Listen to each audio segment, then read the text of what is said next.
Yang mau? Kita akan membahas tentang coding dan kecerdasan artifisial. Sebelum kita lanjut materinya, saya ingin menambah keceriaan, konsentrasi, fokus Bapak Ibu. Ya, kita akan es breaking dulu. Ya, ini ada putih, tepuk sekali, merah 2 kali, kuning 3 kali, hitam hening. Ya, putih, hitam. Oh, udah mulai. Ya, lagi ya, kita mulai ya. Kita mulai. Konsentrasi. Konsentrasi dimulai. Kuning, hitam, alhamdulillah, putih, merah, kuning. Oke, kayaknya udah mulai. Kita mulai. Coding. Apa sih itu coding? Apa ya? Coding. Kolak dingin. Coding itu adalah secara sederhana, karena kalau berarti secara luas saya juga pusing.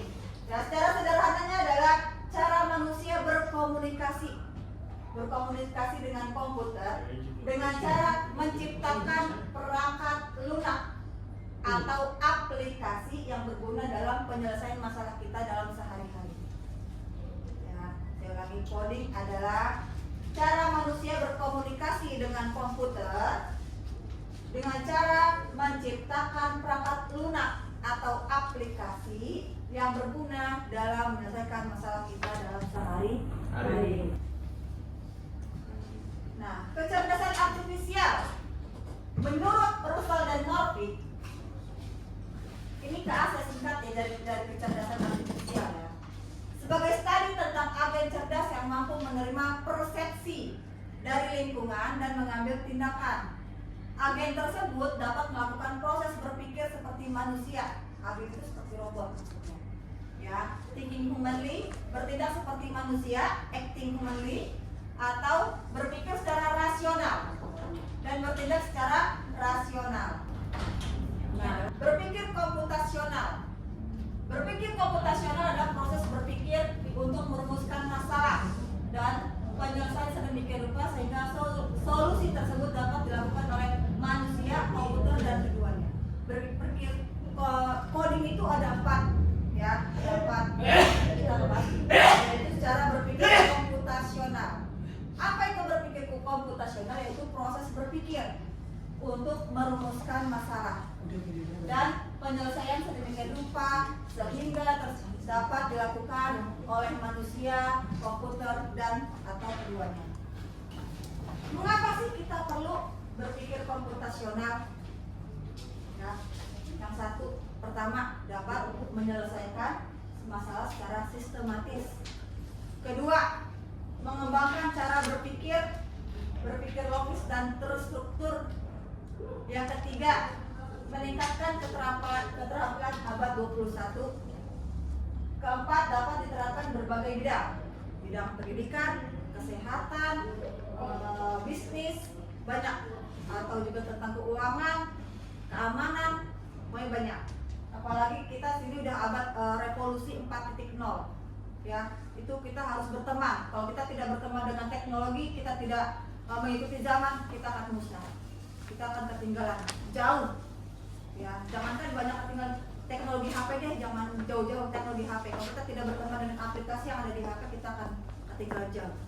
Makanya kita harus berpikir bagaimana berpikir komputasional. Nah, ini dalam berpikir komputasional itu ada 4 pilar. Yang pertama, membersihkan rumah. Kalau membersihkan rumah kan banyak ya, kita harus ngapain? Membersihkan rumah, kita berpikir tuh komputasi itu bagaimana? Berpikir secara dekomposisi. Oh, kita harus menyapu, kita harus ngepel, cuci piring, ya, buang sampah, bersihkan kamar tidur.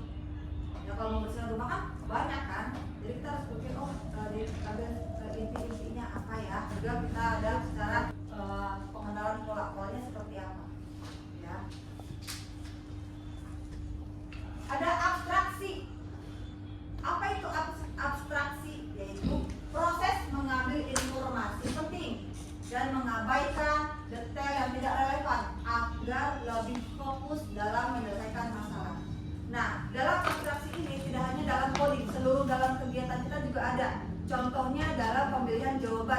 Misal kalau pilihan ganda, ya pilihan ganda kan apalagi bahasa Indonesia kan banyak tuh ceritanya. Nah, ABC-nya itu kita bagaimana cara mengeliminasi. Kalau kita ngomong ke anak-anak tuh mengeliminasi, padahal kita tuh sedang abstraksi, memilih informasi penting yang mana. Kalau yang tidak penting berarti kita buang, kita eliminasi. Padahal kita sedang melakukan abstraksi. Ya, dalam kehidupan sehari kita tidak menyadari, padahal kita sedang melakukan pembelajaran berpikir komputasional di dalam kelas.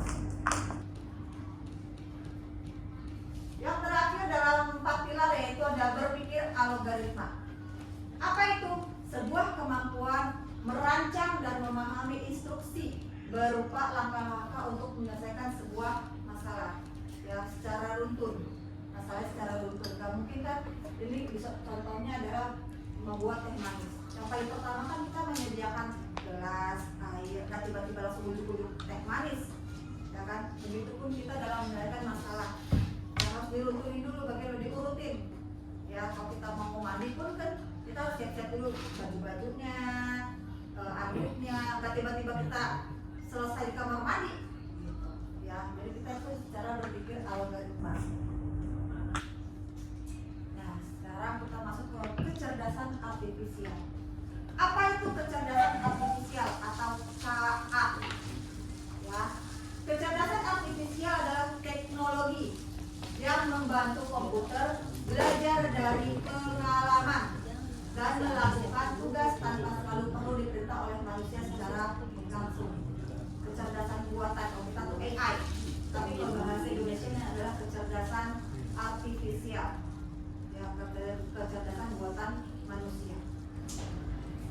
Perbandingan dengan kecerdasan manusia, perbandingan KA dengan kecerdasan manusia. Ya, KA itu kecerdasan AI. Ya, KA itu. Iya, udah. Ya, kecerdasan artifisial atau KA tidak memiliki perasaan. Mesti tidak ada perasaan. Ya, sedangkan manusia bisa berpikir sendiri. Ya, dan memiliki perasaan serta kreativitas untuk berinovasi dan menciptakan ide baru. Sedangkan kalau KA tidak ada, tidak punya perasaan, hanya mengikuti instruksi, ya, hanya mengikuti perintah. Yang kedua, belajar dari data dan program yang diberikan. Kalau data yang misalnya kan tadi saya kasih ikan, ya kan, informasinya cuma ban, daun, tiba-tiba ada kasur, padahal saya tidak masukin kasur misalnya, itu nanti error. Seperti itu, error karena tidak ada informasi, ya, tidak ada data dalam mesin itu, tidak ada, karena saya tidak memasukkan informasi kalau kasur itu adalah termasuk ikan. Jadi nanti ada tulisan error. Nah, maka kita udah mengantuk. Yang ketiga, hanya memahami hal yang ada di dalam data yang tadi saya jelasin. Yang keempat, hanya bisa membuat keputusan berdasarkan angka dan pola. Ya, itu adalah kecerdasan artifisial. Sedangkan kecerdasan manusia bisa belajar banyak hal, ya kan? Kita nih bisa belajar banyak hal, beradaptasi dengan lingkungan, terus memahami konteks yang luas, wawasan yang luas, dan kita membuat keputusan dengan pertimbangan emosi. Wah, orang ini salah. Salahnya kenapa ya? Bisa nggak ya? Kan kita sebagai manusia seperti itu ya. Nggak tiba-tiba ngambil keputusan, kamu salah, dihukum 10 hari, kalian tidak boleh keluar rumah. Padahal kesalahannya cuma sebatas apa gitu, sepele. Ya. Nah, itu namanya proses. Setelah proses sudah bagus, baru ada input keputusan. Ya. Ada hasil karya seni. Itu ada 3. Jadi cara kerja kecerdasan artifisial itu ada 3. Yang pertama ada input, ada proses, ada output, ya, atau keputusan, bagaimana mesin tersebut mengambil keputusan yang kita inginkan. Pemanfaatan kecerdasan artifisial. Kecerdasan artifisial dapat membantu kita dalam banyak hal, seperti menjawab pertanyaan, mengenali wajah, ya kan? Atau merekomendasikan drama yang kita sukai, ya. Contohnya misalnya dari Netflix kita bisa menonton apa nih kita, ya kan? Korea. Ya. ya benar setiap hari kita mah ya kan. Atau mengenali wajah, misalnya kita mau masuk ke ruangan pakai mesin, ya kan pakai retina kita mengenali wajah, atau buka HP kalian, bapak ibu buka HP mengenali wajah bapak ibu, ya kan apa yang cantik, apa yang ganteng, apa yang manyun, apa enggak, ya kan? Gitu. Enggak ada. Fungsi kecerdasan artifisial itu sebenarnya banyak, cuma saya ngambil satu ini aja, ya biar lebih mencakup semuanya. Yaitu fungsinya dapat membantu manusia dalam menjalankan atau melakukan pekerjaan kita lebih mudah, lebih efisien, ya kan? Misalnya kayak bapak ibu kan membuat ada tugas, membuat soal, misalnya kan? Soalnya 50 tentang apa? Tentang rantai makanan. Bapak ibu kalau dulu kan nyari buku dulu, materi semua buku dikumpulin, soal-soal tahun lalu dicari lagi. Nah dengan adanya ini atau kecerdasan artifisial, bapak ibu tinggal cari di Google atau membuat di ChatGPT, ya kan? Atau membuat di Cici, bisa, ya kan? Contohnya lagi ya Pak Dimas, ya kan bisa membantu, Pak Dimas kan ngerti nih ya. Kalau saya kan nggak paham, bisa membantu pekerjaannya Pak Wahyu, ya kan? Apa tuh namanya? Edit video, edit musik, ya itu nama aplikasinya saya lupa. Itu juga ada, itu kan mempermudah pekerjaannya Pak Dimas, ya kan? Selanjutnya, pemanfaatan kecerdasan artifisial di berbagai bidang dalam kehidupan sehari-hari. Ya, ini ada 5 bidang, yaitu bidang pendidikan, bidang hiburan, bidang transportasi, bidang kesehatan, dan bidang keamanan. Di dalam bidang pendidikan itu ada Canva, ya kan? Canva ini pun saya membuatnya di Canva, ya. Kalau dulu kan kita masih pakai PPT ya. Ya ternyata di Canva ini kita sangat mudah, lebih enak ternyata di Canva itu. Banyak elemen-elemennya, banyak stikernya juga. Dan di Canva juga ada permainannya buat anak-anak, buat kita nanti di kelas. Ada juga kita juga pernah memakai Classroom, ya. Kemarin kita COVID kita menggunakan Classroom, pembelajaran jarak jauh. Dengan adanya Classroom, pembelajaran kita juga lancar, ya. Di dalam bidang hiburan ada YouTube, ada Netflix, ada apa lagi? Drakor. Ada video, ada molo-molo ya. Molo-molo. Ada molo-molo. Di dalam transportasi ada Google Map. Ya kadang-kadang Google Map membuat kita bingung juga ya. Kalau kita nggak tahu kanan kirinya ya, jangan disasarin juga di Google Map. Ada kendaraan pintar. Kendaraan pintar itu sekarang ada kendaraan yang tanpa supir. Ya di Indonesia saya belum tahu udah ada apa belum. Udah ada. Ya Tesla. Oh iya benar Tesla. Tapi saya belum pernah Pak Dimas, jadi saya nggak tahu Pak Dimas. Tolong ajak saya lah Pak Dimas. Ya. Dalam bidang kesehatan itu ada konsultasi online melalui platform kesehatan yaitu JKN. Bapak Ibu bisa konsultasi sama dokter, bisa di JKN. Sudah digunakan belum JKN? Belum. Kalau digunakan, ya. Nggak usah dah. Kan konsultasi doang, ya kan. Ada juga di bidang kesehatan cara meracik obat, misalnya obat puyeng 7 keliling, ya. Atau juga bisa membuat jadwal meminum obat, di situ ada. Atau bisa mendeteksi penyakit yang diderita oleh pasien, di situ ada. Hanya dokter yang tahu. Suster. Ya, saya nggak tahu. Bidang keamanan ada face unlock. Face unlock itu apa tuh namanya? Face ID. Ya apa itu namanya? Pengenalan wajah. Yang kunci atau membuka kunci dengan wajah kita. Ya. Iya, SIM keamanan Face ID. Bisa kalau bapak-bapak ibu-ibu kan pakai itu enggak? Sidik jari. Sidik jari, kita pakai sidik jari ya. Kalau face unlock takutnya entah mukanya lagi lesu ya kan, berubah-berubah ya, muka ngantuk kayak pakai api ya kan. Ntar akhirnya nggak kelihatan. Ntar entah lagi sariawan, nggak bisa nanti mukanya. Tuh iya makanya kan. Lagi Jadi dicukur sebenarnya kan? kita pakainya yang Ya, jadi benar. hal yang harus kita waspadai dalam kecerdasan artifisial ini. Karena banyak yang menyalahgunakan. Ya, padahal ini bagus tapi banyak yang menyalahgunakan kecanggihan ini. Yaitu ada 4. Yang pertama plagiarisme. Apa sih plagiarisme? Yaitu mengambil hasil karya orang lain tanpa izin dan mengakuinya milik sendiri.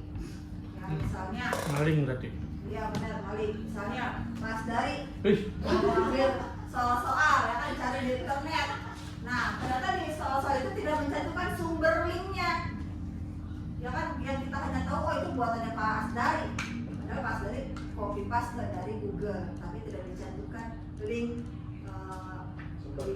webnya. Ada miskonsepsi dan hoax. Miskonsepsi ini adalah kesalahpahaman atau pemikiran yang salah tentang sesuatu. Ya, orang percaya sesuatu tanpa mencari tahu kebenarannya. Nah, kalau sedangkan hoax adalah informasi palsu atau berita tidak benar. Kita sudah banyak banget ya di internet. Kadang-kadang ini berita benar apa enggak ya? Ya kan? Kemarin waktu itu mungkin dulu ada kiamat tahun 2000. Pernah dengar nggak? 2012. 2012. Ya.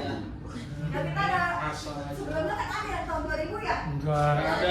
Nggak ada. Kiamat 2012. Ya, Jangan membela 2012. dia. Iya. Mama Loren. Oh, Mama Loren. Ya, ternyata itu adalah hoax, padahal belum benar. Ya kan? Karena kiamat hanya Tuhan yang tahu.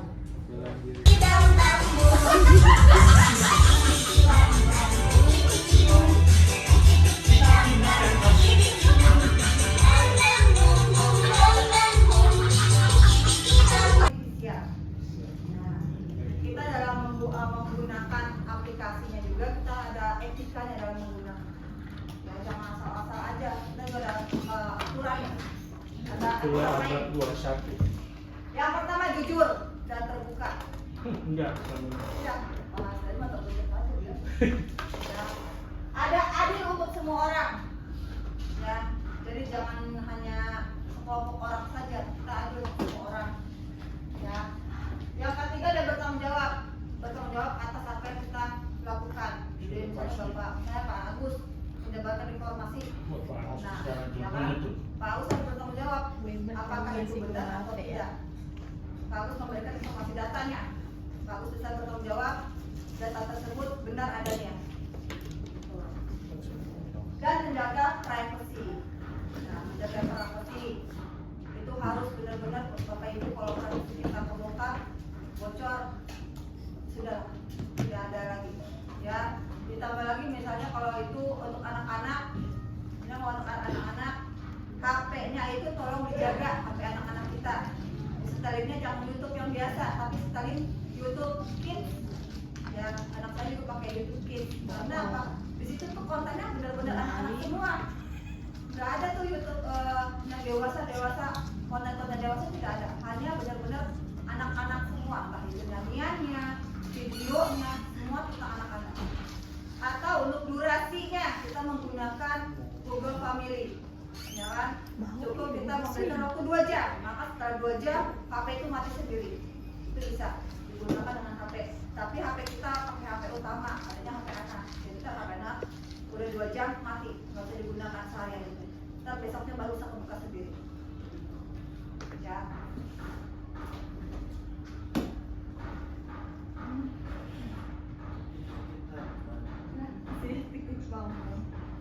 Terima kasih Haji dan Bapak. Ya, terima kasih banyak. Berarti terima kasih Haji. Hanya pada di bawah. Versi itu, versi. Terima kasih banyak Bapak. Terima kasih. Ibu. Mungkin hanya cukup sekian. Terima kasih saya memberi Bapak Ibu tentang coding dan kecerdasan artifisial. Banyak